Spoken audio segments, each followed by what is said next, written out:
अब तक आपने पढ़ा। बाहर राज बिट्टू को रास्तों पर जा रही गाड़ियाँ दिखा रहा है, लेकिन अभी भी गुस्से में वहाँ इशिता आती है। राज से बात ना करते हुए गुस्से में राज के पास आती है, बिट्टू को छीन कर आगे चली जाती है। राज इशिता को आवाज़ देता है, लेकिन इशिता नहीं रुकती। अब आगे। उसी रात मेनका रसोई में खाना बना रही है। इशिता बेडरूम में लैपटॉप पर काम कर रही है।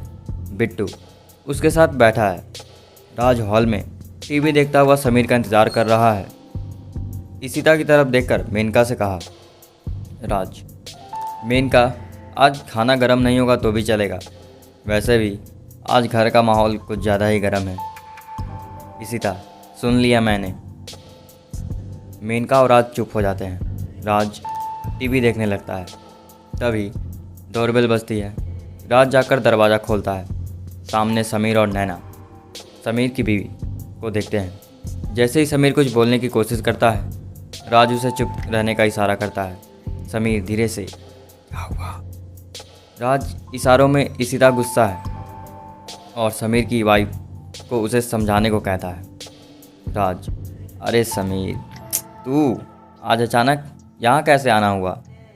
और नैना भाभी आप भी आई? क्या बात है, आइए। समीर, नमस्ते भाभी जी, कैसी हैं आप? तभी बिट्टू आता है। अरे मेरे शेर, आजा। समीर ने बिट्टू को गोद में उठा लिया। इशिता, ठीक हूँ, और आप? समीर, जी मैं भी। आज हम सोच रहे थे कि मैं सोच रहा था कि ऐसे ही किसी ने सोचा है कि आज हमें थोड़ी सी पी लेनी चाहिए। इशिता, और ये किसी ने सोचा है? इशिता, तुम दोनों नहीं सुधरोगे। नैना, इशिता और बिट्टू अंदर जाने लगते हैं। तभी इशिता राज की तरफ देखकर, इशिता, और हाँ, ज़रा कम पीना, वरना तुम जानते हो। इशिता के समझाने के बाद भी राज और समीर कुछ ज़्यादा ही पी लेते हैं। समीर और नैना चले जाते हैं, लेकिन राज वहीं लुढ़क जाता है और वहीं सो जाता है। इशिता उसे उठाने की कोशिश करती है, लेकिन वो उठने की हालत में नहीं होता। इशिता, राज, राज, राज, ये नहीं सुधरेंगे। चलो बिट्टू, हम भी सो जाते हैं। मेनका, लेकिन साहब। इशिता, सोने दो उसे वहीं, जब शराब उतर जाएगी तो आ जाएंगे अंदर। तुम भी लाइट ऑफ करके सो जाओ, जाओ। मेनका गर्दन हिलाकर हाँ बोलती है और वो भी चली जाती है। और उस रात घड़ी में 1 बज रहा है। हर तरफ सन्नाटा है। दूर कहीं एक कुत्ते की रोने की आवाज़ आ रही है। इशिता, बिट्टू सो रहे हैं। मेनका भी सो रही है। राज वही सोफे पर सो रहा है। अचानक खिड़की से हवा का झोंका अंदर आता है। राज फिर वही सपना देख रहा है। पसीने से लथपथ हो जाता है, गर्दन हिला रहा है। अचानक से उठकर बैठ जाता है, बुरी तरह घबराया हुआ। थोड़ा शांत होने की कोशिश करता है। मुंह को हाथों में लेकर बैठ जाता है। जैसे ही हाथ हटाता है, सामने बिट्टू दिखाई देता है। राज डरकर लाल पीला हो जाता है। जैसे ही वो और कोई नहीं बिट्टू है ये देखता है, तो थोड़ा संभालते हुए उस पर चिल्लाता है। राज, क्या है? बिट्टू, क्या है? राज, क्या क्या है? अभी अपने बाप को। तभी उसे याद आता है कि बिट्टू तो बोलता ही नहीं। धीरे से बिट्टू की ओर देखता है। बिट्टू चुपचाप कमर पे हाथ रखकर खड़ा है।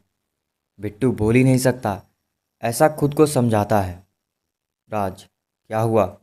चल सोते हैं। वो उठकर बिट्टू का हाथ पकड़कर ले जाने की कोशिश करता है, लेकिन बिट्टू जगह से हिलता ही नहीं।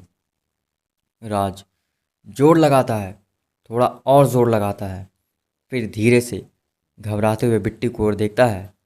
वो समझ जाता है ये कुछ और है। झूठी हिम्मत दिखाकर, क्या है? चल सोना है ना? बिट्टू, नहीं।